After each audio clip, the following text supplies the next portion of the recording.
আরবিতে নাজিল করেছে। সম্মানিত হাজিরিন, আপনারা বোধহয় খুব রাগ করছেন নাকি? তো একটু আওয়াজ টাওয়াজ করেন, সবাই জোরে বলেন আল্লাহু আকবার। এই কুষ্টিয়ায় যদি এটাকে জোর বলে তাইলে আসতে বলে কোনটাকে? এটাকে জোর বলে। বাইরে যারা আছেন তাড়াতাড়ি আসেন, সামনে পেছনে মাঝখানে দাঁড়িয়ে বসে যিনি যেখানে আছেন সেখান থেকে প্রাণ খুলে জোরে আওয়াজ দেবেন, বলেন আল্লাহু আকবার। ভাইয়ের আমার, এতক্ষণ ধরে আপনারা ভাঙা ভাঙা কথাগুলো শুনেছেন, এবার বলেন মানুষকে ব্যক্ত করার ক্ষমতা কে দিয়েছেন? ব্যক্ত করার জন্য ৭,০৯৯টি ভাষা কে দিয়েছেন? সবগুলো ভাষা কার? এই ভাষা তাহলে আল্লাহর নিয়ামত। ভাষা আল্লাহর কি? নিয়ামত। নিয়ামত পেলে কি করতে হয়? শুকরিয়া আদায় করতে হয়। আমরা এতক্ষণ ধরে একটা কথা বলেছি, সব ভাষা আল্লাহর। কেন দিয়েছেন আল্লাহ রাব্বুল আলামিন? যেন বান্দা এই ভাষার মাধ্যমে আল্লাহর শুকরিয়া আদায় করে। এটাও বলেছি সব ভাষা আল্লাহর হলে কেন আরবিতে কুরআনুল কারীম নাজিল হয়েছে। ভাইরা আমার, ভাষার দাবি আছে, যেহেতু নিয়ামত, নিয়ামত কিন্তু নিয়ামতের ডিমান্ড আছে, নিয়ামতের একটা দাবি আছে। ভাষা কে দিয়েছেন? জোরে বলেন, কে দিয়েছেন?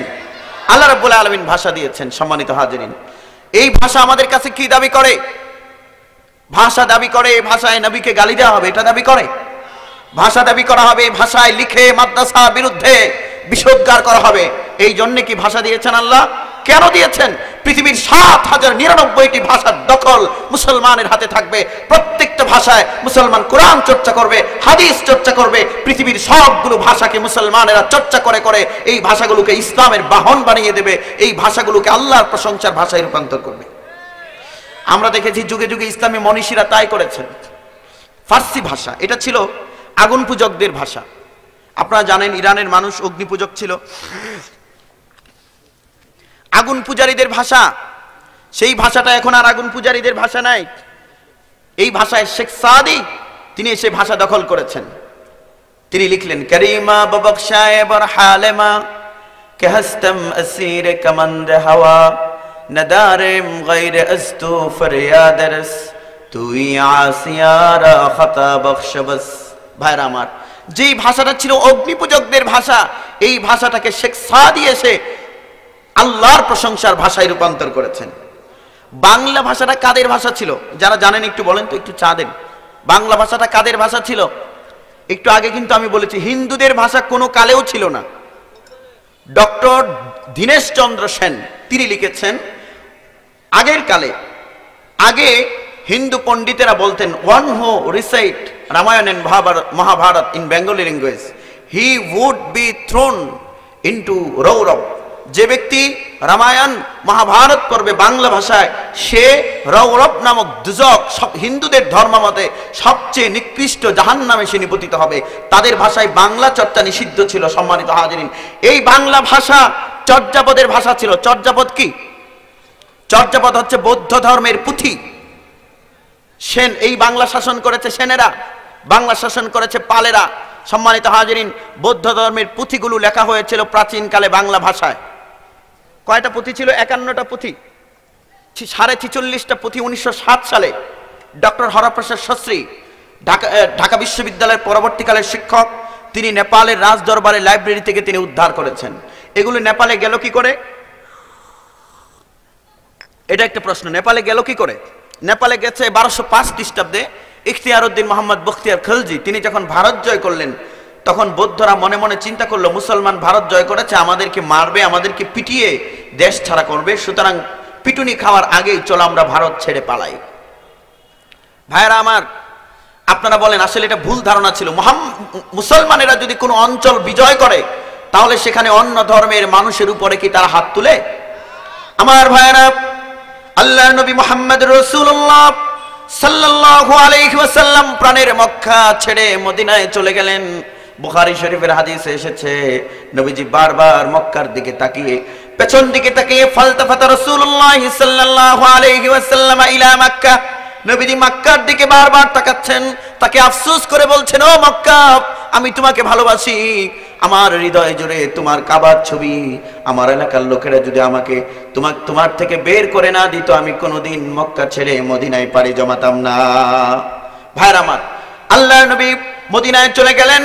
মদিনায় গিয়ে ইসলামী রাষ্ট্র কায়েম করেন। ইসলামী রাষ্ট্র কায়েম করে নবীজি যখন আবার মক্কা বিজয় করলেন, তখন মুহাম্মদুর রাসূলুল্লাহ কারো কাছ থেকে প্রতিশোধ নিয়েছিলেন নাকি? সুলতান মুহাম্মদ আল ফাতিহ তিনি তুরস্ক বিজয় করলেন। তুরস্ক বিজয়ের পর হিন্দু, বৌদ্ধ, খ্রিস্টানদের কাছ থেকে তিনি কোনো প্রতিশোধ নেননি।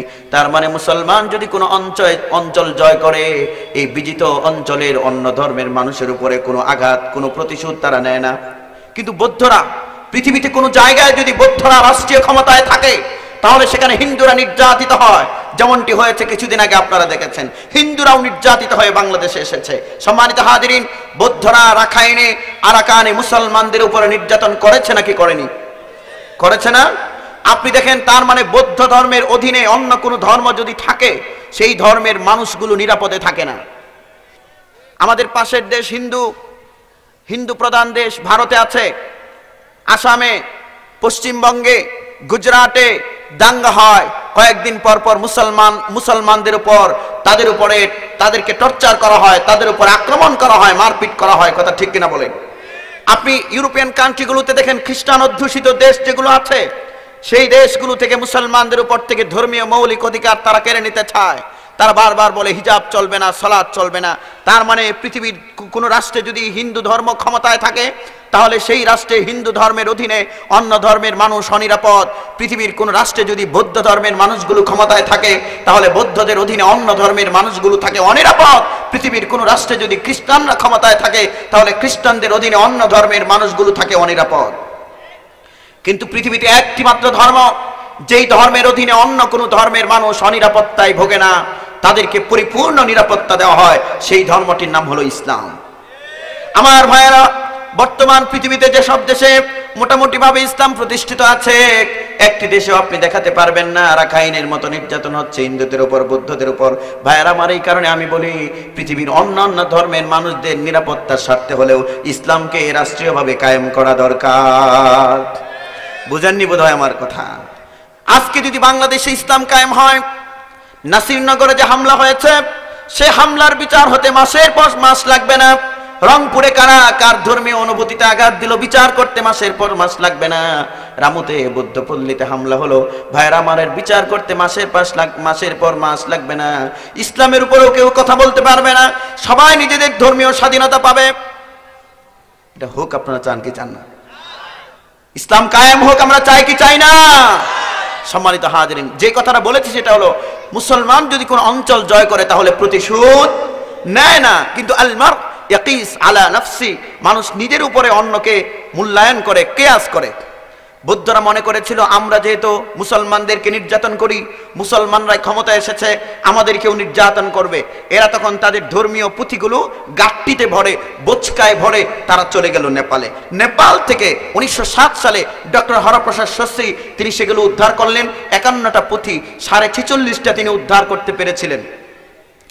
পদকর্তা কবি যারা ছিলেন, 24 জন কবি, লুই পা, কান্নপা, এদের আসল নাম লুই, আসল নাম কান্ন, পা এদের উপাধি। সম্মানিত হাজিরিন, একবার আপনি একটু চিন্তা করেন, তার মানে এই বাংলা ভাষায় এককালে লেখা হয়েছিল চর্যাপদ, বৌদ্ধ ধর্মের পুঁথি। সেই ভাষা এখন আর বৌদ্ধদের ভাষা নাই। মুসলমানেরা এই ভাষার দখলে নিয়ে এই ভাষা আল্লাহর প্রশংসা করেছে। এটাই ছিল বাংলার উপরে, বাংলার দাবি মুসলমানের উপরে।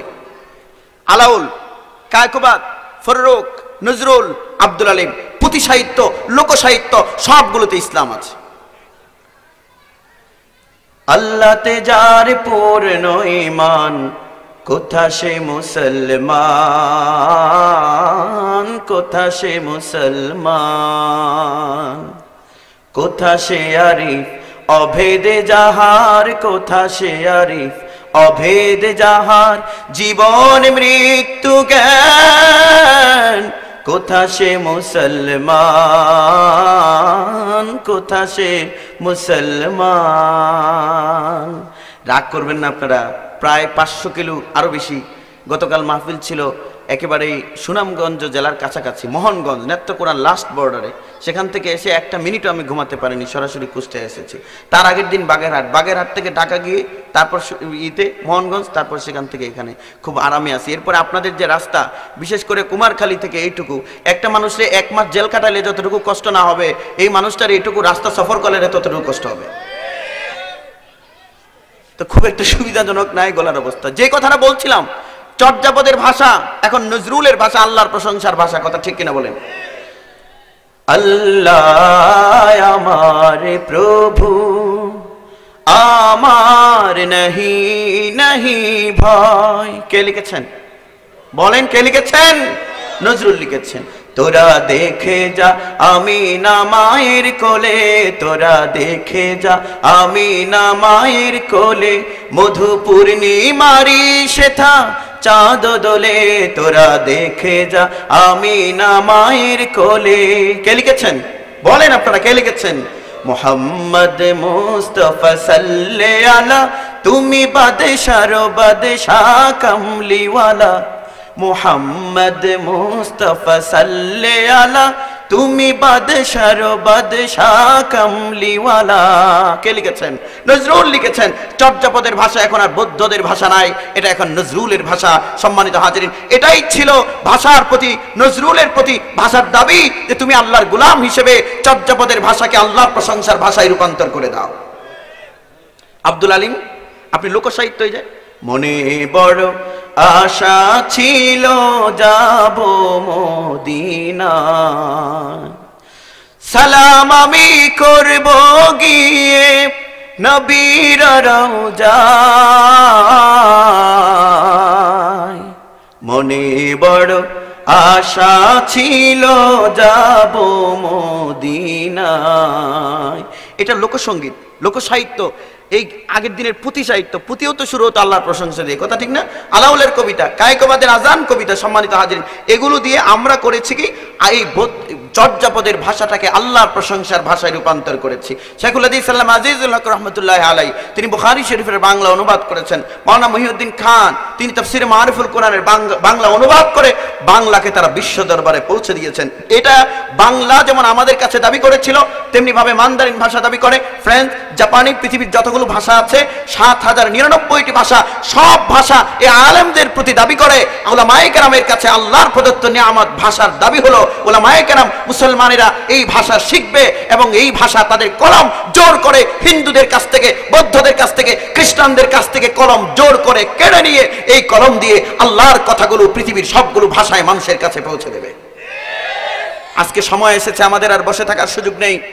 আল্লামা আবুল হাসান আলী নদভী রহমতুল্লাহ আলাইহি জন্য বলেছিলেন, মুসলমান যে অঞ্চলে যাবে এই অঞ্চলের ভাষাই তার ভাষা। ইংরেজি ভাষা, খ্রিস্টানদের ভাষায় এই কথা বলার দিন আর এখন নাই। কুরআনুল কারীম সূরা রুম আয়াত নম্বর 22 আল্লাহ বলছেন, ওয়াক্তিলাফু আলসিনাতিকুম, তোমাদের ভাষার বৈচিত্র্য আমি আল্লাহর কুদরতের নিদর্শন, এজন্য ভাষা চর্চা করতে হবে। সম্মানিত হাজিরিন, আমি মূলত চেয়েছি দুইটা সুন্নত বলবো, লোক নাই, আমি এসে পেয়েছি ফাঁকা মাঠ। ফাঁকা মাঠে কথা বলা খুব ভালো লাগে না, কথা আসতে চায় না, জোর করে কথা বলতে হয়। দুইটা সুন্নতের কথা বলবো। একটা সুন্নত হলো শুদ্ধ করে মাতৃভাষা চর্চা করা, এটা নবীজির সুন্নাত। নবীজি নিজে বলেছেন, আনা আফসাহুল আরব, আমি সবচেয়ে শুদ্ধ আরবি ভাষাভাষী। সাহাবায়ে কেরাম সাহিত্য সমালোচক ছিলেন।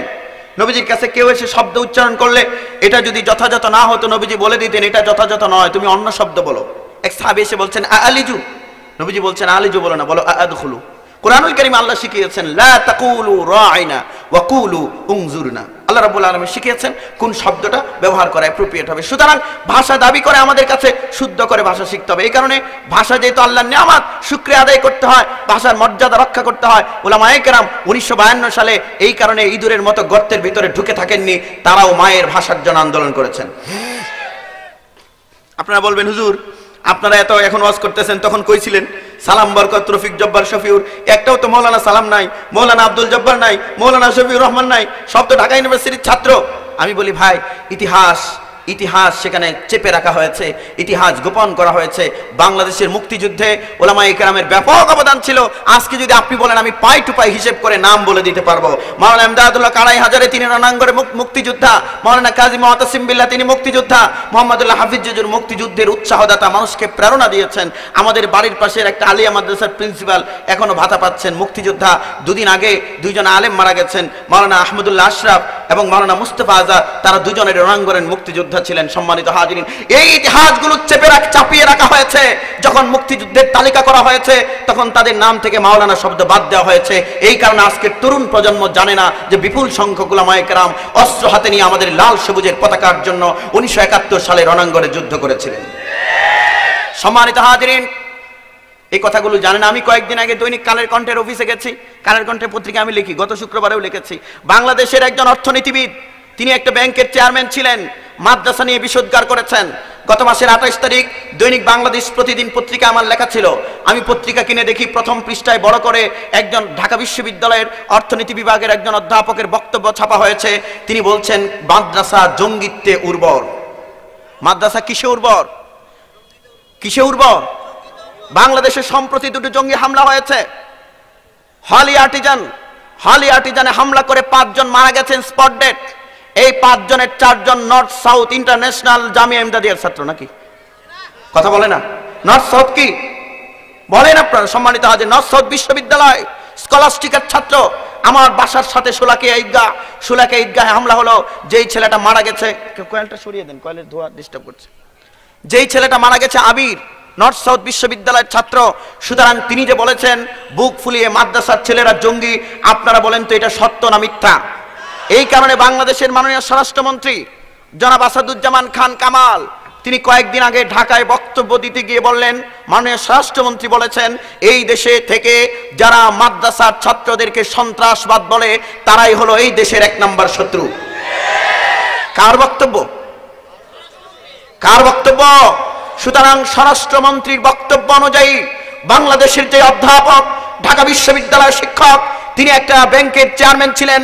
অর্থমন্ত্রী তাকে লক্ষ্য করে বলেছেন তিনি নাকি সেই ব্যাংকটাকে 500 কোটি টাকা চুরি করে ফতুর করেছেন। সম্মানিত হাজিরিন, সেই লোকটি স্বরাষ্ট্রমন্ত্রীর বক্তব্য অনুযায়ী এই দেশ স্বাধীনতা লাল সবুজের পতাকার 1 নম্বর শত্রু। মাদ্রাসার বিরুদ্ধে কথা বলেছেন। আমি গত শুক্রবারে মাহফিলের জন্য সুযোগ পাচ্ছিলাম না, যারা পারেন কালের কণ্ঠে দেখবেন। গত শুক্রবারে আমি পাই টু পাই হিসেব করে তার বক্তব্যের জবাব দিয়েছি। মাদ্রাসার ছেলেরা নাকি ইংরেজি জানে না, ঢাকা বিশ্ববিদ্যালয়ে ফার্স্ট হচ্ছে। আপনারা বলেন তো ঢাকা বিশ্ববিদ্যালয়ে ভর্তি পরীক্ষার প্রশ্নকে আমি করি না তারা করেন? তারা করেন। তাদের করা প্রশ্ন দিয়ে আমার মাদ্রাসার ছেলেরা ঢাকা বিশ্ববিদ্যালয়ের ভর্তি পরীক্ষায় ফার্স্ট হচ্ছে। সম্মানিত হাজিরিন, এরা এখন তাদের হাতে কলম ছিল, তারা আমাদের ইতিহাসকে চিত্রায়িত করেছে, আমাদের কথা গোপন করেছে। সেই কলম আর তাদের হাতে থাকতে দেওয়া যাবে না। এই কলম কেড়ে নিতে হবে। আমাদের চেপে রাখা ইতিহাস আমাদের মানুষের সামনে তুলে ধরতে হবে। এই নতুন প্রজন্মের সামনে সেই কথা বলতে হবে। বাংলা ভাষার মর্যাদা রক্ষার জন্য 1952 সালে সালাম, বরকত, রফিক, জব্বার, শফিউর প্রাণ দিয়েছিলেন। আপনারা অনেকেই বলেছেন বাংলা হিন্দুদের ভাষা। আমি প্রতিবাদ করছি, এই সালাম, বরকত, রফিক, জব্বার, শফিউরের একজনও কি হিন্দু আছে নাকি? এই ভাষার জন্য ঢাকার রাজপথে যারা বুকের তাজা রক্ত ঢেলে দিয়ে বাংলাকে পৃথিবী বিশ্ব দরবারে উন্নীত করার জন্য যারা ইতিহাসে স্বর্ণাক্ষরে নাম লিখিয়ে গেছেন, তাদের কেউ হিন্দু নন, কেউ বৌদ্ধ নন, সবাই মুসলমান। সুতরাং প্রমাণ করে এই ভাষা মুসলমানদের প্রাণের ভাষা। সম্মানিত হাজিরিন, ভাষার জন্য মুসলমানদের হুজুরদের অবদান কি? বার্নিং কোশ্চেন, হুজুররা কি করলেন? আমি 2 জন ভাষা সৈনিকের নাম বলবো, বেশি বলতে পারবো না, সময় চলে যাবে। ভাষার মাস চলছে না? ফুল দেননি আপনারা? অনেকেই দিয়েছেন, এটা আমি বলবো ইনশাল্লাহ। একজন ভাষা সৈনিকের নাম মাওলানা আতহার আলী, অবিভক্ত পাকিস্তানের বড় একজন পার্লামেন্টারিয়ান ছিলেন। যুক্ত ফ্রন্টের সময় তিনি নির্বাচন করেছিলেন, পার্লামেন্টারিয়ান হয়েছিলেন 1954 সালে। মাওলানা আতহার আলী রহমতুল্লাহ আলাইহি 1947 সালে আপনারা জানেন তমদ্দুন মজলিস প্রতিষ্ঠিত হয়েছিল। 1948 সালে কুমিল্লা ধীরেন্দ্রনাথ দত্ত পাকিস্তান পার্লামেন্টে প্রথমবারের মতো বাংলাকে অন্যতম রাষ্ট্রভাষা হিসেবে স্বীকৃতি দেওয়ার জন্য দাবি তুলেছিলেন। এর কিছুদিন পরে মাওলানা আতহার আলী রহমতুল্লাহ আলাইহি কিশোরগঞ্জের হয়বতনগর সাহেব বাড়িতে জমিয়তে উলামা ইসলামের এক সমাবেশে দাঁড়িয়ে তিনি একটা পলিটিক্যাল বক্তব্য দিলেন। তার বক্তব্যটা ছিল এমন, ও পাকিস্তানিরা শোনো, তোমরা মাত্র 20% মানুষ উর্দুতে কথা বলো আর আমরা 57% মানুষ বাংলায় কথা বলি। গোটা পাকিস্তানের 57% মানুষের বাংলা ভাষা হচ্ছে বাংলা। সুতরাং গণতান্ত্রিক নিয়ম অনুযায়ী, তোমাদের সিস্টেম অনুযায়ী তোমরা যদি মাত্র 20% মানুষের ভাষা উর্দুকে পূর্ব পাকিস্তানের মানুষের উপরে চাপিয়ে দিতে পারো, তাহলে চাপিয়ে দিতে চাও তাহলে জেনে রাখবে আমরা অধিকাংশ মানুষের ভাষা বাংলা, 57% মানুষের ভাষা বাংলাকে উর্দু রদ করে তোমাদের উপরে পশ্চিম পাকিস্তানেও বাংলা ভাষা আমরা চাপিয়ে দেব। কথা বুঝতে পেরেছেন? আপনি চিন্তা করে দেখেন, পলিটিক্যাল বক্তব্য টিট ফর টেট, ইটের বদলে পাটকেল। আপনি আমার জামা ধরে টান দিলেন, এই হুজুর আমার জামা ধরে টান দিল, আমি ওনার রুমালে ধরে টান দিলাম, তাহলে উনি কি করবে? ওনার রুমাল বাঁচানোর জন্য আমার জামা ছাড়বে, ঠিক না? কিশোরগঞ্জের একজন আলেম ছিলেন, উনি নামাজ পড়বেন, তো এই যে এখন ঈদের দিনে ফ্যাশন হয়েছে, ছেলে পেলে বক্স এনে বাজনা বাজায় না, এরকম করছে ছেলেরা। সম্মানিত হাজিরিন, উনি বললেন যে তোমরা একটু এই বাজনাটা বন্ধ করো। তারা বলছে না, বন্ধ করা যাবে না হুজুর, আমাদের জায়গায় আমরা যা ইচ্ছে তাই করবো।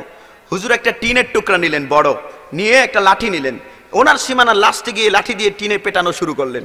এবার ওরা এসে বলছে হুজুর আপনি করছেন কি? তখন হুজুর বলছেন তোমাদের জায়গায় তোমরা যা ইচ্ছা তাই করো, আমার জায়গায় আমি যা ইচ্ছা তাই করবো।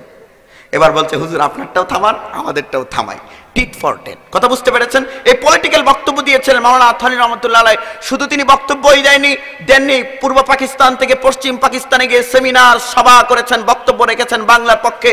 বাংলাদেশের প্রথম জামিয়া শব্দ ব্যবহার করা হয়েছিল কিশোরগঞ্জের জামে এমদাদিয়াতে। মাওলানা আথানি রহমতুল্লাহ আলাইহি তখন দারুল উলুম দেওবন্দের সন্তান, তিনি আশরাফ আলী থানভী রহমতুল্লাহ আলাইহির খলিফা, তিনি জামে এমদাদিয়াতে তৎকালীন সময়ে বাংলা বিভাগ চালু করেছিলেন। সম্মানিত হাজিরিন, আজকে আমরা দেখছি যারা বাংলার পক্ষে বক্তব্য দেয়, তারা শহীদ মিনারে ফুল দেওয়ার বক্তব্য দেয়, তাদের বাচ্চাদেরকে তারা ইংলিশ মিডিয়াম স্কুলে পড়ায়। মাওলানা আথানি রহমতুল্লাহ আলাইহি তিনি বক্তব্য দিলেন, সমাবেশ করলেন, সেমিনার করলেন, নিজের সন্তানদেরকে শুদ্ধ করে বাংলা শিখালেন। আপনারা যারা বক্তব্য শুনেছেন, মাওলানা আথানি রহমতুল্লাহ আলাইহির সন্তান বেফাকুল মাদারিসিল আরাবিয়া বাংলাদেশের বর্তমান সহসভাপতি, 27 জন সহসভাপতির মধ্যে 1 নম্বর যিনি মাওলানা আজহার আলী আনোয়ার শাহ, ওনার ভাষা যারা শুনেছেন তারা জানেন উনি শুদ্ধ করে বাংলা বলার জন্য সারা বাংলাদেশে খ্যাতিমান। তার মানে তিনি বাংলার পক্ষে বক্তব্য দিয়েছেন, প্রতিষ্ঠানে বাংলা চালু করেছেন, সন্তানদেরকে শুদ্ধ করে বাংলা শিখিয়েছেন। পাকিস্তান সময়ে ধীরেন্দ্রনাথ দত্তের পরবর্তী সময়ে তিনি বাংলার জন্য আন্দোলন করেছেন। আপনারা বলেন তো তিনি কি ভাষা সৈনিক নন? আরেকজন ভাষা সৈনিকের নাম বলি, মাওলানা মহিউদ্দিন খান। সম্মানিত হাজিরিন, তামাদ্দুন মজলিস একটা পত্রিকা বের করত সৈনিক, এই পত্রিকায় লিখতেন মাওলানা মহিউদ্দিন খান সাহেব, 1952 সালে ঢাকার রাজপথে মিছিল হচ্ছে, রাষ্ট্রভাষা বাংলা চাই। ঢাকা বিশ্ববিদ্যালয়ের ছাত্ররা মিছিলে গেছে, মাওলানা মহিউদ্দিন খান সাহেব তখন ঢাকা সরকারি আলিয়া মাদ্রাসার ছাত্র, বক্সিবাজার থেকে তিনি মিছিলে ঢুকে পড়লেন বন্ধুদের নিয়ে। মাওলানা মহিউদ্দিন খান সাহেব মিছিলে ঢুকেছেন, পাকিস্তান পুলিশ রাষ্ট্রভাষা বাংলা চাই এই দাবি করার কারণে মাওলানা মহিউদ্দিন খান সাহেবকে মিছিল থেকে ধরে নিয়ে গেল, 1.5 মাস তিনি জেল খাটলেন। ভাষাবিদরা লিখেছেন যেই মিছিল থেকে মাওলানা মহিউদ্দিন খান সাহেবকে ধরে নিয়ে গিয়েছিলেন, সেই মিছিল থেকে বঙ্গবন্ধু শেখ মুজিবুর রহমানকেও রাষ্ট্রভাষা বাংলা চাই এই দাবি করার কারণে জেলখানায় নিয়ে যাওয়া হয়েছিল। এই কারণে এই দুজনের একটা সখ্যতা ছিল। সম্মানিত হাজিরিন, মাওলানা মহিউদ্দিন খান বাংলার জন্য 1.5 মাস জেল খাটলেন। আপনারা বলেন তো মাওলানা মহিউদ্দিন খান কি ভাষা সৈনিক নন? তিনি শুধু জেল খাটেননি, মাসিক মদিনা পত্রিকা তিনি বের করতেন। মাসিক মদিনা পত্রিকা উর্দু ভাষায় ছিল না, ইংরেজি ভাষায়। তাফসীরে মারিফুল কোরআন অনুবাদ করেছেন তিনি। সম্মানিত হাজিরিন, 1971 সালের পর মাসিক মদিনা পত্রিকা বন্ধ করে দেওয়া হলো। হঠাৎ করে মাওলানা মহিউদ্দিন খান সাহেবের কাছে চিঠি এসেছে। চিঠি যিনি লিখেছেন তার নাম শেখ লুৎফুর রহমান, তার বাড়ি হচ্ছে গোপালগঞ্জের টুঙ্গিপাড়া। কে কে জানেন না আপনারা? বঙ্গবন্ধু শেখ মুজিবুর রহমানের পিতা। তিনি চিঠি লিখে বলছেন, মাননীয় সম্পাদক সাহেব, 3 মাস ধরে মাসিক মদিনা পত্রিকা আমার ঠিকানায় আসছে না। আমার কাছে 2 মাসের বিল বকেয়া পাবেন বলে আপনি বোধহয় পত্রিকা পাঠানো বন্ধ করে দিয়েছেন। আমি একটা মাত্র পত্রিকায় পড়ি, মাসিক মদিনা পত্রিকাটা না আসলে আমার ভালো লাগে না। তা আপনার বকেয়া বিল দেওয়ার জন্য আমি শেখ মুজিবকে বলে দিয়েছি, সে বকেয়া বিল দিয়ে দিবে। আপনি দয়া করে আগামী মাস থেকে মাসিক মদিনা পত্রিকা পাঠাবেন। কিন্তু পত্রিকা তো বন্ধ। মাওলানা মহিউদ্দিন খান সাহেব চিঠি পকেটে ঢুকে চলে গেলেন বঙ্গভবনে। এতদিনে বঙ্গবন্ধু শেখ মুজিবুর রহমান তিনি জেলখানা থেকে বেরিয়ে, পাকিস্তানের জেলখানা থেকে বেরিয়ে লন্ডন হয়ে, দিল্লি হয়ে বাংলাদেশে ফিরে তিনি রাষ্ট্রপতির দায়িত্ব গ্রহণ করেছেন। বঙ্গভবনে গিয়ে দেখা মাওলানা মহিউদ্দিন খান সাহেবকে দেখেই বঙ্গবন্ধু শেখ মুজিবুর রহমান বলছেন, কিরে মহিউদ্দিন, এতদিন কোথায় ছিলি? সম্পর্কটা ছিল তুই তুকারি সম্পর্কটা কাছের হলে হয় না দূরের হলে হয়। বলছেন এতদিন কোথায় ছিলি? আমি এই জায়গায় বসার পর থেকে কেউ আমার খবর নেয় না। বলছেন আসবো কি করে, আমার পত্রিকা তো বন্ধ। বঙ্গবন্ধু শেখ মুজিবুর রহমান বলছেন, বলছিস কি, তুই তো রাজাকার না, তোর পত্রিকা বন্ধ হবে কেন? বকাঝকা করলেন। প্রেস সচিবকে বললেন তথ্য মন্ত্রণালয়ে টেলিফোন লাগাও। টেলিফোন করে তিনি সাথে সাথে বলে দিলেন মাওলানা মহিউদ্দিন খানের মাসিক মদিনা পত্রিকা আগামী মাস থেকে চালু হবে। বঙ্গবন্ধুর কথায় মাসিক মদিনা পত্রিকা চালু হলো। সম্মানিত হাজিরিন, এর পরপরই মাওলানা মহিউদ্দিন খান সাহেব পকেট থেকে চিঠি বের করে বঙ্গবন্ধুকে দেখালেন। এই চিঠি দেখে হাউমাউ করে তিনি কাঁদতে লাগলেন। পিতার লেখা পুত্র কি বুঝবেন না? মাওলানা মহিউদ্দিন খান সাহেবকে জড়িয়ে ধরে তিনি বলছেন, মহিউদ্দিন, আমার আব্বা হয়তো চিঠি লিখেছিলেন মাসেক আগে, কিন্তু এই যে দিন চারেক আগে আমার আব্বা দুনিয়া থেকে বিদায় হয়ে কবরে চলে গেছেন, আর তার মাসিক মদিনা পত্রিকা পড়া হলো না। সম্মানিত হাজির, মাওলানা মহিউদ্দিন খান সাহেব ভাষার জন্য জেল খেটেছেন। বাংলা ভাষা পৃথিবীর দরবারে বাংলা ভাষার মর্যাদা উন্নীত করার জন্য তিনি বাংলায় সাহিত্য চর্চা করেছেন। ওই মাওলানা আবু তাহের মিসবাহ, এই জন সাইফুল হাদিস সাল্লাম আজিজুল হক, যিনি ঢাকা বিশ্ববিদ্যালয়ে শিক্ষকতা করেছেন, সম্মানিত হাজিরিন, তারা বাংলার জন্য কাজ করেছেন। সুতরাং উলামায়ে কেরাম 1952 সালে গোপন থাকেননি, তারাও বাংলার পক্ষে কাজ করেছেন। কথা ঠিক কিনা বলেন? কিন্তু এই ইতিহাস চাপিয়ে রাখা হয়েছে, ইতিহাস গোপন করা হয়েছে। এই কথাগুলো আমার দেশের কলামনিস্ট সাহিত্যিকরা বলেন। আপনি আরো আগে যান, মৌলানা আকরাম খান সাহিত্য চর্চা করেছেন, সাংবাদিক ছিলেন। অনেক আলেম সাংবাদিকতা করেছেন, তারা সাহিত্য চর্চা করেছেন, বাংলা ভাষাকে তারা সমৃদ্ধ করেছেন। ভাইয়ের আমার, এবার আপনারা বলেন বাংলা কাদের ভাষা? মুসলমানদের ভাষা। আমি ভাষার এই পয়েন্ট শেষ করব। ভাষার প্রতি আমাদের দাবি হলো ভাষা আমরা শুদ্ধ করে শিখব, আর 21 ফেব্রুয়ারি আসলে আমরা নীরবতা পালন করব। কথা বলে না? আমি তো এদেশের নাগরিক, এদেশের নাগরিক হিসেবে সাংবিধানিকভাবে আমার এই অধিকার আছে কথা বলার। সম্মানিত হাজিরিন, আপনি শহীদদের জন্য কিছু করছেন, শহীদদের জন্য কাজ করছেন। কার জন্য নীরব থাকলেন আপনি? সালাম, বরকত, রফিক, জব্বার, শফির, তাদের জন্য তো। মানুষ যখন মারা যায় তখন তার জন্য কিছু করতে হলে তার ধর্মীয় রীতিনীতি নিয়ম অনুযায়ী করতে হয়। কথা বুঝেননি? সুরঞ্জিত সেনগুপ্ত মারা গেল, এলাকার লোকেরা তাকে পোড়ালো। কথা ঠিক না? একজন মুসলমান এমপি মারা গেল, তাকে জানাজা দিল। সম্মানিত হাজিরিন, আপনার একজন ছেলে মারা গেল, আপনি চিন্তা করলেন যে আমার ছেলেটা মারা গেছে, আল্লাহ যেন তাকে মাফ করে দেয়, এই জন্য এলাকার কয়েকজন ব্রাহ্মণ ডেকে আপনি একটা পূজার ব্যবস্থা করে দিলেন। তাহলে আপনার ছেলের কবরের আযাব কমবে না বাড়বে? আপনার কি করা দরকার ছিল? ইসলামী কায়দায় করা দরকার ছিল। ভাইয়ের আমার, আপনারা বলেন সালাম, বরকত, রফিক, জব্বার, শফিউর, আব্দুল জব্বার, শফিউর, এরা মুসলমান না হিন্দু? সবাই বলেন মুসলমান না হিন্দু? ভাষার জন্য যারা প্রাণ দিয়েছেন তারা মুসলমান। সুতরাং তাদের জন্য কিছু করতে হলে ইসলামী কায়দাতেই করতে হবে। আপনি চুপ থাকলেন। 2018 সালের আজকে কয় তারিখ? 25 তারিখ। 25 ফেব্রুয়ারি থেকে কিয়ামত পর্যন্ত চুপ থাকলেন। শহীদদের মর্যাদা জান্নাতে বেড়ে যাবে, কিন্তু আপনি এটা না করে যদি মুখটা চালু করতেন, আলহামদুলিল্লাহি রাব্বিল আলামিন আর রহমানির রহিম মালিকি ইয়াউমিদ্দিন ইয়্যাকা না'বুদু ওয়া ইয়্যাকা নাস্তাঈন ইহদিনাস সিরাতাল মুস্তাকিম। আপনি যদি সূরা ফাতিহা পড়তেন কবর থেকে তিনি কি সওয়াব পেতেন না?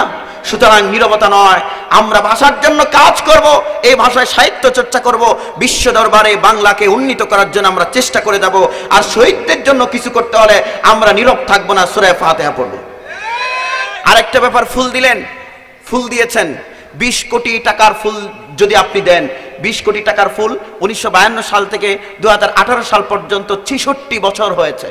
66 বছরে প্রতি বছর 2 কোটি, 5 কোটি, 7 কোটি, 10 কোটি টাকা করে ফুল দেওয়া হয়েছে।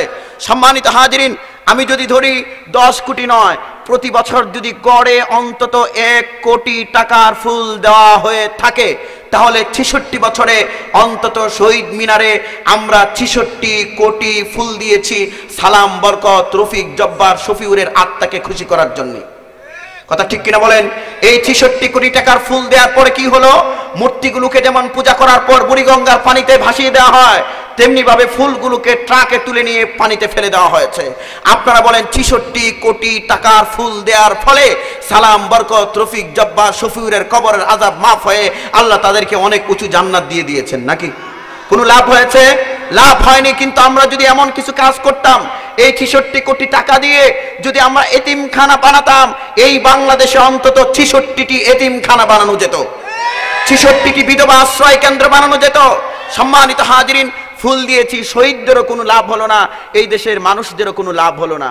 শহীদরা কিছুই পায়নি, কিন্তু আমরা যদি প্রথম বছরে 1 কোটি টাকা ফুল না দিয়ে আমরা যদি একটি ভাষা সৈনিক আব্দুল জব্বার বিধবা আশ্রয় কেন্দ্র যদি আমরা করতাম, তাহলে সদকায়ে জারিয়ার কাজ হতো, বিধবারা আশ্রয় পেত, শহীদরাও কবরে থেকে সব পেত, দুনিয়ার বিধবাদের জন্য থাকার ব্যবস্থা হতো। কথা ঠিক কিনা বলেন? দ্বিপাক্ষিক উভয় দিকে উপকার হতো। উপকার সেটা আমরা করছি না, যে কাজে উপকার নাই সেটা আমরা করছি। সম্মানিত হাজিরিন, আপনি যদি মাদ্রাসা বানাতেন ভাষা সৈনিক আব্দুল জব্বার জামিয়া ইসলামিয়া, লাভ হতো না? ছেলেরা পড়তো, কোরআন শরীফ পড়তো, কবরে থেকে সওয়াব পেত, ভাষা সৈনিক যারা ভাষার জন্য অবদান রেখে গেছেন। সুতরাং আপনি কি করবেন? আপনারা এই বছর যারা ফুল দিয়েছেন আজ থেকে নিয়ত করেন আর কোনোদিন ফুল দেব না। কথা বলছেন না কেন? আমরা মুসলমান, যারা ভাষার জন্য প্রাণ দিয়েছে তারাও মুসলমান। আমরা যদি তাদের জন্য কিছু করতে চাই তাহলে ধর্মীয় নিয়ম অনুযায়ী করব। আমি 50 টাকার ফুল দিতাম, 50 টাকার সাথে আরো 50 টাকা যোগ করব।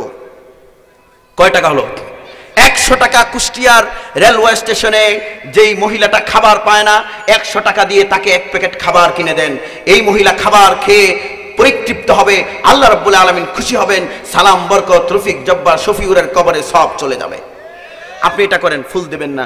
আমরা এই কাজগুলো করব, রাজি আছি তো ইনশাআল্লাহ? আমার ভাইয়ারা, এখানে অনেক উলামায়ে কেরাম আছেন, আল্লাহ রাব্বুল আলামিন তাদের সামনে এভাবে কথা বলে আমার বেয়াদবি। অনেক আলেম এমন আছেন যাদের খাদেম হওয়ার যোগ্যতা আমার নাই। আল্লাহ রাব্বুল আলামিন বলেছেন, ওয়া মিন আয়াতি খালকুস সামাওয়াতি ওয়াল আরদি ওয়া ইখতিলাফু আলসিনাতিকুম ওয়া আলওয়ানিকুম, তোমাদের আলসিনা, তোমাদের ভাষার বৈচিত্র্য, এগুলো আমি আল্লাহর নিদর্শন। আপনারা বলেন তাহলে সব ভাষা কার? ইংরেজি কার? বাংলা কার? উলামায়ে কেরাম মুসলমানদের প্রতি ভাষার দাবি হলো সবগুলো ভাষায় তারা দখল অর্জন করবে। রাসূল করিম সাল্লাল্লাহু আলাইহি ওয়াসাল্লামের কবি ছিলেন হাসান বিন সাবিত রাদিয়াল্লাহু তাআলা আনহু। তাকে নবীজি বললেন, তুমি ইসলামের বিরোধিতা যারা করে তাদের জবাব দেওয়ার জন্য তুমি হিব্রু ভাষা শেখো। হিব্রু ভাষা তিনি মাত্র 15 দিনে শিখে ফেললেন। নবীজির সাহাবীরা আবু বকর, ওমর, উসমান, আলী, আপনারা দেখবেন এই 4 জনের 3 জনেরই কাব্য সম্ভার আছে, তারা কবিতা লিখেছেন। ওমর রাদিয়াল্লাহু তাআলা আনহুর ব্যাপারে অধিকাংশ ঐতিহাসিক লিখেছেন তিনি ছিলেন সাহিত্য সমালোচক। কেউ এসে কোনো কথা বললে ভুল ধরে ফেলতেন, তোমার শব্দতে এটা ঠিক হয়নি, ওইটা বলা ঠিক ছিল। সুতরাং সাহাবায়ে কেরাম, নবী করিম সাল্লাল্লাহু আলাইহি ওয়াসাল্লাম, রাসূল করিম সাল্লাল্লাহু আলাইহি ওয়াসাল্লাম, তারা ছিলেন মাতৃভাষায় শুদ্ধ করে কথা বলতে পারতেন। কথা ঠিক কিনা বলেন? ভাইরা আমার, নবীজি মাতৃভাষায় শুদ্ধ করে কথা বলতেন, সাহাবীরা শুদ্ধ করে কথা বলতেন। সুতরাং পৃথিবীর মুসলমান যেই দেশে থাকুক, সেই দেশের তার মাতৃভাষা শুদ্ধ করে শিখা, শুদ্ধ করে সন্তানকে শেখানো, শুদ্ধ করে বলতে পারা, এটাও নবীজির একটা সুন্নত। সুন্নত আমল করলে সওয়াব হয় না, গুনাহ হয়। এই সুন্নত আমরা পালন করব, বাংলা ভাষা শুদ্ধ করে শিখব। সে যাচ্ছে, সে খাচ্ছে। ইন্টারন্যাশনাল বক্তা হতে হলে ভাষাটাও আন্তর্জাতিক হতে হবে। খাচ্ছে যাচ্ছে হলে চলবি না, খেয়েছে খাচ্ছে শুদ্ধ করতে হবে। হযরত মুসা আলাইহিস সালাম তিনি আল্লাহ রাব্বুল আলামিনকে বললেন, ওয়া আখি হারুন হুয়া আফসাহু মিন্নি লিসানা, আমার ভাই মুসা, আল্লাহ আমার কণ্ঠে তুতলাপন আছে, আমি তো জড়তার জন্য কথা বলতে পারি না ভালো করে, ভাষাটা বেশি সুন্দর নয়। আমার ভাই হারুন, ওয়া আখি হারুন হুয়া আফসাহু মিন্নি লিসানা, তার ভাষা সুন্দর, আল্লাহ তুমি তাকে নবুয়ত দাও। কারণ একজন বক্তার জন্য শুদ্ধ ভাষায় কথা বলাটা মৌলিক একটা যোগ্যতা। এই জন্য আল্লাহ রাব্বুল আলামিন তারপর হারুন আলাইহিস সালামকে নবুয়ত দিলেন, তারপর তিনিও দাওয়াতের কাজ করেছেন। সুতরাং আমাদের প্রতি বাংলা দাবি করে আমরা শুদ্ধ করে বাংলা শিখব, সন্তানদেরকে শিখাবো। একটা কথা বলি ভাইয়ার আমার, আজকে যেসব বুদ্ধিজীবী বলে মাদ্রাসার ছেলেরা ইংরেজি জানে না, অথচ মাদ্রাসার ছেলেরা মাতৃভাষা শুদ্ধ করে বলতে পারে, আর বুদ্ধিজীবীরা তাদের বাচ্চাদেরকে ব্রিটেনে পাঠায় ইংরেজি শেখানোর জন্য। বাংলাদেশের মাননীয় স্বরাষ্ট্রমন্ত্রী তিনি কয়েকদিন আগে হাটহাজারী মাদ্রাসায় গেছেন হুজুরের দোয়া নেওয়ার জন্য। সবাই যায়, এখানে সব ধরে লোকেরা যায়, নেগেটিভলি এটা নেবেন না। আল্লামা আহমদ শফি সাহেবের দোয়া নেওয়ার জন্য গেছেন, সময় শেষ হওয়ার 15 মিনিট আগে স্লিপ দিবেন, 15 মিনিট। তিনি দারুল হাটহাজারী মাদ্রাসার ছাত্রদের সাথে কথা বলে স্বরাষ্ট্রমন্ত্রী বললেন, আমি অবাক হচ্ছি মাদ্রাসার ছাত্ররা এত শুদ্ধ করে বাংলা বলতে পারে, আমি এখানে না আসলে আমার আইডিয়াই থাকতো না এটা। সম্মানিত হাজির, আজকে মাদ্রাসাগুলোতে শুদ্ধ বাংলার চর্চা হচ্ছে। বাংলাদেশের একজন প্রফেসর ডক্টর মেজবাহ কামাল তিনি বললেন, মাদ্রাসার ছেলেরা ইংরেজি জানে না। 2015-16 শিক্ষাবর্ষে ঢাকা বিশ্ববিদ্যালয়ের ভর্তি পরীক্ষায় আব্দুর রহমান মজুমদার ফার্স্ট হয়েছিল। সম্মানিত হাজিরিন, Notre Dame, Motijheel ideal school, Uttara Rajuk model ideal school and কলেজের ডাগা A+ পাওয়া ছাত্রদেরকে পেছনে ফেলে এই ছাত্ররা ফার্স্ট হয়েছে। কলেজের ছাত্ররা ইংরেজিতে নাম্বার পেয়েছিল 25, আর মাদ্রাসার ছাত্র আব্দুর রহমান মজুমদার 30-এর মধ্যে ইংরেজিতে নাম্বার পেয়েছিল 28.5। আপনারা বলেন তাহলে মাদ্রাসার ছেলেরা ইংরেজি জানে না, এই কথার সত্য না মিথ্যা? ভাইরা আমার, ইংরেজিও একটা ইন্টারন্যাশনাল ভাষা, আরবিও ইন্টারন্যাশনাল ভাষা। আরবি বরং ইংরেজির চেয়ে আরো বেশি জটিল। কিভাবে? আপনি বিবিসি পড়বেন, বিবিসি পড়তে গেলে বিবিসির ইংরেজি ভার্সনও আছে, আরবি ভার্সনও আছে। আপনি ইংরেজি না জানলে আরবি দিয়ে চাহিদা পূরণ করতে পারবেন। তার মানে ইংরেজির চাহিদা অন্য কোনো ভাষা দিয়ে পূরণ করা যায় কি যায় না?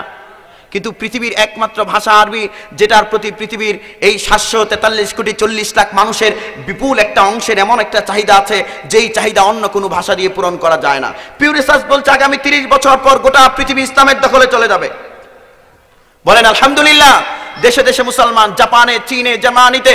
সম্মানিত হাজিরিন, আপনারা বলেন তো জার্মানিতে যে মুসলমান, সে নামাজ পড়ে কি পড়ে না? এখন আপনি নামাজ পড়বেন, চীনের মুসলমান নামাজ পড়ে কি পড়ে না? পড়ে না? নামাজ পড়তে গিয়ে আপনি হাত তুললেন। আল্লাহ মহান, প্রশংসা সবই কেবল তোমারই রব্বুল আলামিন, দয়ালু মেহেরবান করুণায় ফুরান, আর কেউ নয় তুমি মালিক। শেষ বিচারের দিন, শেষ বিচারের দিন, কেবল তোমারি করি বাদা, কেবল তোমারি চাহিনি আমাত, দাও দিশা দাও সরল পথের সিরাত মুস্তাকিম, সিরাত মুস্তাকিম। যাদের উপরে করেছো রহমত, পেয়েছে তোমার শেষ মোহাব্বত, তাদের সে পথ দাও আমাদের। দাও গো তোমার দিন, দাও গো তোমার দিন। যাদের উপরে কেবলই গজব নাজিল করেছো, দিয়েছো আযাব, তাদের সে ভাগ্য দিও না মোদের। হে অসীম সীমাহীন, হে অসীম সীমাহীন, আমিন। কথা বুঝতে পেরেছেন? বুঝেননি? আল্লাহ মহান, এর আরবি কি? আল্লাহু আকবার। আমার ভাইয়েরা, জাপানের মুসলমান নামাজ পড়ে, চীনের মুসলমান নামাজ পড়ে, জার্মানির মুসলমান নামাজ পড়ে, ফ্রান্সের মুসলমান নামাজ পড়ে। তারা যদি হাত তুলে আল্লাহ মহান বলে বাংলায় কেরাত পড়তে চায়, প্রশংসা সবই কেবল তোমারই রব্বুল আলামিন, দয়ালু মেহেরবান করুণায় ফুরান, আর কেউ নয় তুমি মালিক, শেষ বিচারের দিন। আপনারা বলেন নামাজ হবে নাকি? ভাইরা আমার, বিবিসি আপনি পড়তে চাইলে ইংরেজি না পারলে আরবি দিয়ে চাহিদা পূরণ করা যায়। কিন্তু পৃথিবীর মানুষের আরবির প্রতি এমন একটা চাহিদা আছে, পৃথিবীর প্রত্যেকটা দেশে মুসলমান আছে, দেশে দেশে দেশে থাকা মুসলমানেরা তাদের মৌলিক চাহিদা, উপাসনা, ইবাদত করতে গেলে কম্পালসারি, অব্লিগেটরি, মাস্ট বি, তাদের জন্য আরবি লাগবেই লাগবে। সুতরাং আমরা বলতে পারি ইংরেজির চেয়েও আরো গুরুত্বপূর্ণ পৃথিবীর 1 নম্বর ইন্টারন্যাশনাল ল্যাঙ্গুয়েজ হলো আরবি। আরবি বর্তমান পৃথিবীর 24টা রাষ্ট্রের ভাষা। মিডল ইস্টের কর্মের বাজার ব্যাপক চাহিদা আছে। আপনার ছেলে ভালো আরবি জানলে চড়া মূল্যে তার চাকরি হবে। সম্মানিত হাজিরিন, তাহলে আরবিও ইন্টারন্যাশনাল ভাষা, ইংরেজিও ইন্টারন্যাশনাল ভাষা। ইংরেজির বিকল্প হয় আরবি দিয়ে, আরবির বিকল্প কোনো ভাষা দিয়ে হয় না। তাইলে আরবির দাম কম না বেশি? ঢাকা বিশ্ববিদ্যালয়ের যে শিক্ষক বললেন মাদ্রাসার ছেলেরা ইংরেজি জানে না, আমরা কিন্তু প্রমাণ করেছি মাদ্রাসার ছেলেরা ইংরেজি জানে। আপনারা বলেন তো, ডক্টর মেজবাহ কামালকে এনে মুমতাজুল উলুম মাদ্রাসার নুরানি বিভাগের ছাত্রদের সাথে যদি আরবির মতো ইন্টারন্যাশনাল একটা ভাষা পড়ায়, যদি পড়ার ক্ষেত্রে রিডিং পড়ায়, যদি তাদেরকে লাগিয়ে দেওয়া হয়, ঢাকা বিশ্ববিদ্যালয়ের প্রফেসর মেজবাহ কামাল কয়েকশো শূন্য পেয়ে নুরানি বিভাগের ছাত্ররার সাথে ফেল করবে। কথা ঠিক কিনা বলেন? এরাই আসলে টিক্কা, আমাদের কিশোরগঞ্জের ভাষায় বলে টিক্কা। ওই যে তামাক খেত না মানুষ আগে, গুল, এটাই বাতাসাকে নিন্দে, বাতাসাকে বলে টিক্কা। তেরে এটা কোনো গুণাবলী নাই। সম্মানিত হাজিরিন, মাদ্রাসার ছেলেরা একটা বিশ্ববিদ্যালয়ের ছাত্র যা জানে তা তো জানেই, আরবিও জানে। সম্মানিত হাজিরিন, মাদ্রাসার ছেলে বাংলা জানে, ইংরেজি জানে, পাশাপাশি আরবির মতো ইন্টারন্যাশনাল একটা ভাষা জানে, যেটা কলেজ বিশ্ববিদ্যালয়ের ছাত্ররা জানে না। আলহামদুলিল্লাহ 5টা ভাষা জানি। কওমি মাদ্রাসায় পড়ার কারণে 5টা ভাষা জানি এবং 2টা ভাষায় আমার কলম চালু আছে। প্রতি শুক্রবারে বাংলাদেশের একটা ইংরেজি পত্রিকায় আমার একটা করে কলম ছাপা হয়, বাংলা পত্রিকা 4-5টাতে লেখা ছাপা হয়। আমরা আজকে বাংলাদেশের মাদ্রাসার ছাত্ররা এরা বাংলাও জানে, ইংরেজিও জানে, পাশাপাশি আরবি জানে, তাহলে এদের দাম কম না বেশি আপনারা বলেন? সম্মানিত হাজিরিন, সুতরাং সময় এসেছে আমাদের সব ভাষায় দখল করে নিয়ে ভাষার হক আদায় করতে হবে। আল্লাহ রাব্বুল আলামিন আমাদেরকে তৌফিক দিন, সবাই বলি আমিন। 2 নম্বর পয়েন্টটা বলার মতো সময় হয়তো আমি পাবো না, সময় একেবারেই কমে গেছে, অল্প একটু সময়, 9:40 বেজে গেছে তো 37, তাহলে সময় শেষ। 2 নম্বর পয়েন্ট, এই মাসে আরেকটা দিবস পালন করেছে মানুষ, বলেন তো এটা কি? ওরে বাবা, আপনারা জানেন এটার বাংলা কি? এটা বাংলা কি? অসম্ভব, বাংলা ভালোবাসা দিবস নয়। ইংরেজি যারা জানেন বলেন, ভালোবাসার ইংরেজি কি? ভালোবাসার ইংরেজি কি? লাভ। তাহলে এটার নাম তো হওয়ার কথা ছিল ইন্টারন্যাশনাল লাভ ডে, গ্লোবাল লাভ ডে, কথা ঠিক কিনা বলেন? এখানে একটা বড় ধরনের বাটপারি করা হয়েছে। বাটপারিটা কি? আসেন ভ্যালেন্টাইন শব্দের অর্থ কি দেখি, তাহলে এই দিবসটার নাম কি জানা যাবে। সংসদ অভিধান পৃষ্ঠা নাম্বার 1258, সংসদ অভিধানের 1258 নম্বর পৃষ্ঠায় লেখা হয়েছে ভ্যালেন্টাইন শব্দের অর্থ হলো দ্য নেম অফ 2 সেন্ট, 2জন যাজকের নাম। তাহলে ভ্যালেন্টাইন মানে যাজক। এবার আপনারা বলেন ভ্যালেন্টাইন ডে অর্থ কি? কথা বলে না, সবাই বলেন কি? যাজক দিবস। ভ্যালেন্টাইন ডে অর্থ কি? যাজক দিবস। যাজক খ্রিস্টানের, সুতরাং কোন মুসলমানের জন্য যাজক দিবস পালন করা জায়েজ নয়। আপনারা যারা এখনো ভালোবাসা দিবস বলছেন ভুল করছেন। আপনারা বলেন ভ্যালেন্টাইন ডে অর্থ কি? সবাই বলেন যাজক দিবস। সবাই বলেন ভ্যালেন্টাইন ডে অর্থ কি? এইদিকে আওয়াজ হয়নি। ভ্যালেন্টাইন ডে অর্থ কি বলেন? যাজক দিবস। সম্মানিত হাজিরিন, বাটপারে কি করা হয়েছে শুনেন। এরা চিন্তা করে দেখলো যে এইটা যদি যাজক দিবস বলি তাহলে মুসলমানের ছেলেরা এটা পালন করবে না, এর জন্য বাটপারি করলো। সেম আমি উদাহরণ দিচ্ছি, আপনি একটা বোতলের ভিতরে প্রস্রাব ঢুকালেন, প্রস্রাব ঢুকিয়ে উপরে একটা কাগজ লাগিয়ে লিখে দিলেন মহাপবিত্র আতর শরীফ। বোতলের ভিতরে কি? প্রস্রাব। ভাইরা আমার, উপরে কাগজ লাগাবার সাথে সাথে আপনি এই বোতলের থেকে জিনিসটা নিয়ে নাকে লাগাতে পারবেন তো? নাকে যদি লাগার সমস্যা হওয়ার সম্ভাবনা আছে না? ভাইরা আমার, বোতলের ভিতরে প্রস্রাব ঢুকিয়ে বাইরে মহাপবিত্র আতর শরীফ লিখে দিলে যেটা যেমন এটা পবিত্র হয়ে যায় না, তেমনি ভাবে ভ্যালেন্টাইন ডে অর্থ হচ্ছে যাজক দিবস। এই দিবস মুসলমানের জন্য পালন করা জায়েজ নয়। সম্মানিত হাজিরিন, ভ্যালেন্টাইন আরেকটা অর্থ হলো 1 বছর ধরিয়া বিয়ে ছাড়াই জামাই বউ হিসেবে খেলিবার জন্য নির্বাচিত জামাই বাবু। 1 বছর ধরে যে খেলাটা খেলবে এটা কি? হাডুডু, লুডু, কাবাডি। সম্মানিত হাজিরিন, প্রাচীনকালে রোমানদের মাঝে একটা লটারি হতো। এলাকার যুবকেরা যুবতীদের নাম লিখে টান দিত। যেই যুবকের টানে যেই যুবতীর নাম আসতো সেই যুবক এই যুবতীকে পরবর্তী 1 বছর ভোগ করত। যুবকেরা মনে মনে চিন্তা করতেছে, হুজুর এই ধরনের একটা লটারি যদি আজকাল থাকতো সমস্যাটা হইতো কি? সমস্যা ছিল। যুবক শোনো, লটারি যদি আজকেও থাকতো, এটা যেমন সত্য তোমার লটারির টানে আরেকটা মেয়ের নাম আসতো, তেমনি ভাবে এটাও সত্য তোমার ঘরে 14 বছর 16 বছরের যে আপন যুবতী বোন আছে, এই বোনের নামটাও কিন্তু আরেকজন যুবকের লটারির টানে চলে যেত। তুমি এটা মানতে নাকি? যদি না মানো তাহলে আজকে আমি কথা বিস্তারিত বলতে পারলাম না, শুধু এইটুকু বলবো, ভালোবাসা দিবসে, ভালোবাসা দিবস নামের ভ্যালেন্টাইন ডে যাজক দিবসে অনেকেই বান্ধবীকে ফুল দিয়েছে। কথা ঠিক কিনা বলেন? ফুল দিলে একটা ফুল যদি কেউ কিনে যাজক দিবসে, তার উপার্জন হালাল। রিক্সাওয়ালা, রিক্সা চালকও কিন্তু ফুল দেয়। গেল বছর আমি এক রিক্সা চালক, দাড়ি সাদা হয়ে গেছে তারপরে শেভ করে আর কি, কথা বুঝছেন। আমি জিজ্ঞেস করলাম, চাচা জি আপনি ফুল কিনেছেন কেন? আমাকে বলছে, মিয়া আপনি মুন্সি বেটা, বুঝবেন কি? আমি বললাম, চাচা কি হয়েছে? বলে যে মিয়া আজকে ভালোবাসা দিবস, বউয়েরে ফুল দিব। ভাইরা আমার, ভ্যালেন্টাইন ডে উপলক্ষে স্ত্রীকেও ফুল দেওয়া যায় হবে না, ভ্যালেন্টাইন ডে উপলক্ষে দেওয়া যায় হবে না। স্ত্রীকে ভালোবাসলে সব হয় না, গুনাহ হয়। এই ভালোবাসা আপনি যাজক দিবসের সাথে লাগাতে পারবেন না। আমার ভাইয়ের একজন রিক্সা চালক, তার উপার্জন হালাল না হারাম? হালাল উপার্জন করে জীবন চালালো। মাত্র 2 টাকা দিয়ে একটা ফুল কিনেছিল বান্ধবীর জন্য, পাশের বাড়ির ভাবি সাহেবের জন্য। এই ফুলটা দেওয়ার কারণে তার নামাজ রোজা হজ সব ঠিকঠাক থাকার পরেও মাত্র 2 টাকা হারাম পথে খরচ করেছে। হাসরের ময়দানে প্রত্যেকটা মানুষকে প্রশ্ন করা হবে, তুমি তোমার সম্পদ কোন পথে কামাই করেছিলে, কোন পথে খরচ করেছিলে? এই রিক্সা চালক বলবে, আল্লাহ রিক্সা চালিয়েছিলাম, তাকে ছেড়ে দেওয়া হবে।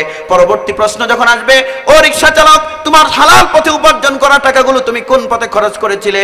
রিক্সা চালক বলবে, আল্লাহ সব ঠিক, কিন্তু 2 টাকা দিয়ে ভ্যালেন্টাইন ডেতে ফুল কিনেছিলাম। সাথে সাথে ফেরেশতারা জাহান্নামের আসামি করে তাকে জাহান্নামের দিকে নিয়ে যাবে। ভাইয়ের আমার, আপনারা বলেন আপনারা জাহান্নামে যেতে চান কি চান না? চান। তাহলে কি করতে হবে? ভ্যালেন্টাইন ডেকে থুতু দিতে হবে, কথা ঠিক কিনা বলেন? আমার ভাইয়েরা, কোনো যুবককে হয়তো বান্ধবী ডেকেছিল, যেতে পারেনি, মনে মনে আফসোস, আরে পার্কে যাইতে পারলাম না, তোমার আফসোস করার কিছু নাই, শুকরিয়া আদায় করার ব্যাপার। আল্লাহ নবী বলেছেন, ও যুবক, তুমি যদি ভ্যালেন্টাইন ডে, 31st নাইট অথবা অন্য কোনো দিবস পালনে চরিত্রকে নষ্ট না করো, তোমার চরিত্রের যে আমানত আছে, এই আমানত যদি তুমি রক্ষা করো, তাহলে জেনে রাখবে হাসরের ময়দানে তুমি যে এনজয়টা ছেড়ে দিয়েছো, এই কারণে আল্লাহ রাব্বুল আলামিন হাসরের ময়দানে যখন সূর্যটা এখন আছে 15 কোটি কিলোমিটার দূরে, সূর্য তখন মাথার অর্ধহাত পরে থাকবে, সেই সময় আল্লাহ রাব্বুল আলামিন যে যুবক, আল্লাহ রাব্বুল আলামিনের হাবিব বলেছেন, সাবাতুন ইউজিল্লুহুমুল্লাহু তাআলা তাহতা জিল্লি আরশিহি ইয়াওমা লা জিল্লা ইল্লা জিল্লু ওয়া রাজুলুন দাআতু ইমরাআতুন যাতু মানসিবিন ওয়া জামালিন ফাকালা ইন্নী আখাফুল্লাহ।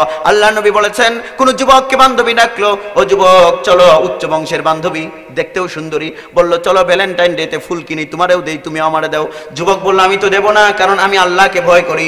এই কথা যদি কোনো যুবক বলতে পারে, আল্লাহ নবী বলেন, এই যে এনজয় যুবক ছেড়ে দিল, মজাটা করলো না, এর পুরস্কার হিসেবে হাসরের ময়দানে আল্লাহ রাব্বুল আলামিন এই যুবককে আদর করে নিয়ে আল্লাহর আরশের ছায়ার নিচে জায়গা দিয়ে ধন্য করে দেবেন।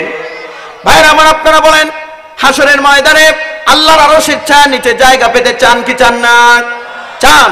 যদি চান তাহলে আসুন, আমি যদি ভ্যালেন্টাইন ডে পালন করি, 31st নাইট পালন করি, চরিত্র নষ্ট করে দেই, তাহলে আমাকে আসামি হতে হবে জাহান্নামের। আর যদি এগুলো পালন না করে চরিত্রকে রক্ষা করি, তাহলে হাসরের ময়দানে আল্লাহর আরশের ছায়ার নিচে জায়গা পাবো। ভ্যালেন্টাইন ডে কে থুতু দিয়ে ঘৃণা ভরে ডাস্টবিনে নিক্ষেপ করবো। আমরা কে কে রাজি আছে? হাত তুলে দেখায়। নারে তাকবীর। হাত নামান ভাইয়ের আমার। ভ্যালেন্টাইন ডের কথা শেষ, এবার বলি ভ্যালেন্টাইন ডে কেন এসেছে এই কারণে আমরা আমাদের সমাজে সুন্নতি ভালোবাসার চর্চা করিনি। ভালোবাসা ইবাদত। আল্লাহ রাব্বুল আলামিনের হাবিব বলেছেন, বুখারী মুসলিমের হাদিস, যে দুইজন কামলা, ব্যবসায়ী, সাধারণ শিক্ষক, ছাত্র, একজন আরেকজনকে আল্লাহর জন্য ভালোবাসবে, এই দুজনকে আল্লাহ রাব্বুল আলামিন হাসরের ময়দানে আল্লাহর আরশের ছায়ার নিচে জায়গা দিয়ে দেবেন। আমার ভাইয়েরা, আল্লাহ রাব্বুল আলামিনের হাবিব বলেছেন, ভালোবাসার কত দাম। আমাদের সমাজে সুন্নতি ভালোবাসার কথাগুলো বলা হয় না বলে এই সমাজে ভ্যালেন্টাইন ডে জায়গা করে নিচ্ছে। হাদিসে কুদসি আন মুআয ইবনে জাবাল রাদিয়াল্লাহু তাআলা আন أن رسول الله صلى الله عليه وسلم قال إن الله عز وجل قال المتحابون في جلالي لهم منابر من نور يغبطهم النبيون والشهداء। মুহিব খান সাহেবের আগমন, এমনি কইলে কাম হইতো না। মুহিব খান সাহেবের আগমন। এতদিন আপনারা দেখেছেন শিল্পী মুহিবুর রহমান খান, নজরুল, ইকবাল, ফররুখের জ্বলন্ত প্রতিচ্ছবি। এখন আজ কি দেখবেন? বক্তা মাওলানা আল্লামা মুহিব খান। তার পিতা বাংলাদেশ পার্লামেন্টের সদস্য ছিলেন আমাদের আসন থেকে, এবং তার বক্তব্য আমি শুনেছি। মাওলানা আতাউর রহমান খান, তার কোলে বসে আমি কোরআন তেলাওয়াত করেছি। তার বক্তব্য ক্রিয়েটিভ ছিল, তার বক্তব্যে নতুন কিছু পেত মানুষ। আজকে হয়তো আপনারা তেমন কিছুই পাবেন ইনশাল্লাহ। 2-4 মিনিট আমি শেষ করবো ইনশাল্লাহ, 2-4 মিনিটে, তারপরে তার বক্তব্য আপনারা শুনবেন। ভালোবাসা একটা ইবাদত। ভালোবাসা কি বলেন? এই ইবাদতের চর্চা আমাদের সমাজে নাই বলে। আসসালামু আলাইকুম।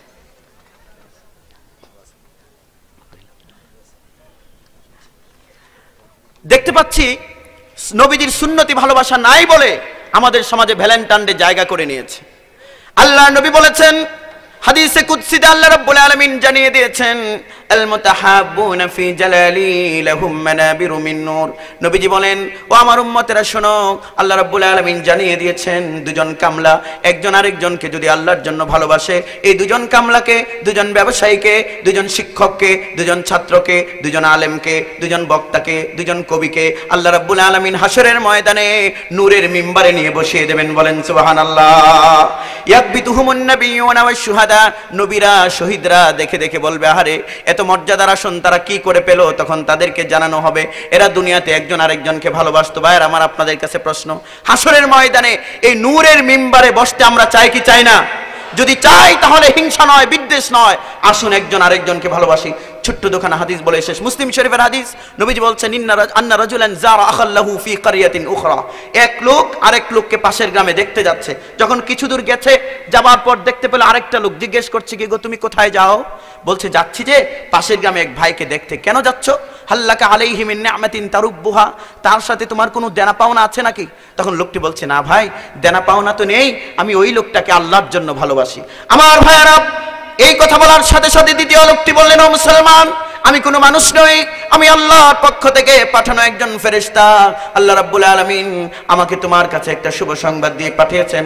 শুভ সংবাদ হলো, কোন মুসলমান যদি একজন আরেকজনকে আল্লাহর জন্য ভালোবাসে তাহলে আল্লাহ তাকে ভালোবাসেন। তুমি যেহেতু একজন মুসলমানকে আল্লাহর জন্য ভালোবেসেছো, এই ভালোবাসার প্রতিদান হিসেবে আরশের মালিক আল্লাহ নিজে তোমাকে ভালোবাসেন। এই কথাটা তোমাকে জানিয়ে দেওয়ার জন্য আল্লাহ আমাকে তোমার কাছে পাঠিয়েছে। ভাইরা আমার, বলেন আপনি যদি আমাকে ভালোবাসেন তাহলে আপনাকে ভালোবাসবেন কে? আল্লাহর ভালোবাসা আমরা পেতে চাই না? তাহলে একে অন্যকে ভালোবাসবো। শেষ হাদিস, ভালোবাসলে সালাম দেব, মুসাফা করব।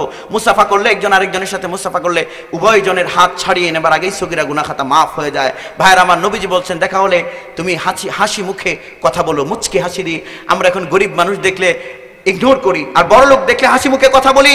অথচ শ্রমিক, রিক্সা চালক নবীজির কাছে এসেছে, হাতগুলো শক্ত। নবীজি জিজ্ঞেস করলেন তোমার হাত শক্ত কেন? সাহাবী বলছেন ইয়া রাসূলুল্লাহ, আমি কামলা মানুষ, কাম করতে করতে হাত শক্ত হয়ে গেছে। আমার ভাইয়েরা, আল্লাহর নবী হাতটি নিয়ে চুমু খেলেন। চুমু খেয়ে বললেন ও আমার সাহাবী, তুমি কামলা বলে, কৃষক বলে, শ্রমিক বলে, রিক্সা ভ্যান চালক বলে মনে করেছো নাকি তোমার হাতের দাম কম? জেনে রাখো, যে হাত হালাল পথে জীবিকা নির্বাহ করতে গিয়ে ঘেমে যায়, শক্ত হয়ে যায়, এই হাতটার দাম এত বেশি, এত বেশি। এই হাতটা আমি মুহাম্মদুর রাসূলুল্লাহর চুমু খাওয়ার যোগ্য হয়ে যায়। সুতরাং কৃষক শ্রমিক দেখলে অবজ্ঞা নয়, মুস্কি হাসি দিয়ে কথা বলবো। নবীজি বলছেন তাবাসসুমুকা লিআখিকা সাদাকা, ভালোবাসো, সুন্নতি ভালোবাসা ছড়িয়ে দাও। একজন আরেকজনকে যদি আল্লাহর জন্য ভালোবাসে একটা মুস্কি হাসি দাও, ভাই কেমন আছেন, শরীরটা অসুস্থ ছিল, ভালো হয়েছে, মুস্কি হাসিটা দেওয়ার সাথে সাথে তোমার আমল নামায় আল্লাহর রাস্তায় হাজার হাজার কোটি টাকার স্বর্ণ রূপা সদকা করার সমান সওয়াব আল্লাহ দিয়ে দেবেন। ভাইয়ের আমার, মসজিদে দান করলে টাকা লাগতো, হাসি দিলে দান করার সওয়াব হয়ে যাবে। যে কথাগুলো বলেছি এর সামারি দিচ্ছি। এই বাংলা ভাষা আমাদের, বাংলা কার ভাষা? এখন বাংলা মুহিব খানের ভাষা। কথা ঠিক কিনা বলেন? বাংলা ছিল নজরুলের ভাষা, বাংলা ফররুকের ভাষা, চর্যাপদের ভাষা। চর্যাপদের ভাষা এখন আর বৌদ্ধদের ভাষা নাই, হিন্দুদের ভাষা নাই, এখন হয়েছে কায়কোবাদের ভাষা, ফররুকের ভাষা, আলাওলের ভাষা। ইকবালের কাব্যগুলো বাংলায় অনুবাদ হয়েছে। সম্মানিত হাজিরিন, সেই অনুবাদ শিল্প বাংলা সাহিত্য দখল করে সেটাকে সমৃদ্ধ করেছে। তেমনি ভাবে বাংলা এখন মুহিব খানের কবিতার ভাষা। কথা ঠিক কিনা বলেন? এটা আমাদের উপরে দাবি ছিল, কলম কেড়ে নিতে হবে। কলম তাদের হাতে দেওয়া যাবে না যাদের হাতে কলম আসলেই তারা চায় ইসলাম এবং মুসলমানদের বিরুদ্ধে লিখতে। তাদের হাতে কলম দেওয়া যাবে না, কলম কেড়ে নিতে হবে। বাংলা হোক, ইংরেজি হোক, পৃথিবীর সবগুলো ভাষায় মুসলমানেরা দখল করে আল্লাহর কথা, রাসূলের কথা, হাদিসের কথা সেই ভাষায় চর্চা করে সেই ভাষাটাকে ইসলামের বাহন বানাবে। এটা হলো আল্লাহর নিয়ামত, ভাষার মানুষের প্রতি দাবি। এটা করলে শুকরিয়া আদায় হবে। আমরা ফুল দেব না, আমরা সদকা করব। আমরা চাই শহীদদের জন্য এতিমখানা এগুলো বানানো হোক। আমরা ভাষা চর্চা করব এবং শহীদদের জন্য দোয়া করব। আর ভ্যালেন্টাইন ডে সহ সব অপসংস্কৃতিকে পায়ে দলে ডাস্টবিনে নিক্ষেপ করব সেগুলো। আর আমাদের সমাজে আমরা সুন্নতি ভালোবাসার চর্চা করব। রাজি আছেন না ইনশাআল্লাহ? আল্লাহ আমাদের সবাইকে তৌফিক দিন। সবাই বলি আমিন। আমা আলাইনা ইল্লাল বালাগ। আসসালামু আলাইকুম ওয়া রাহমাতুল্লাহ।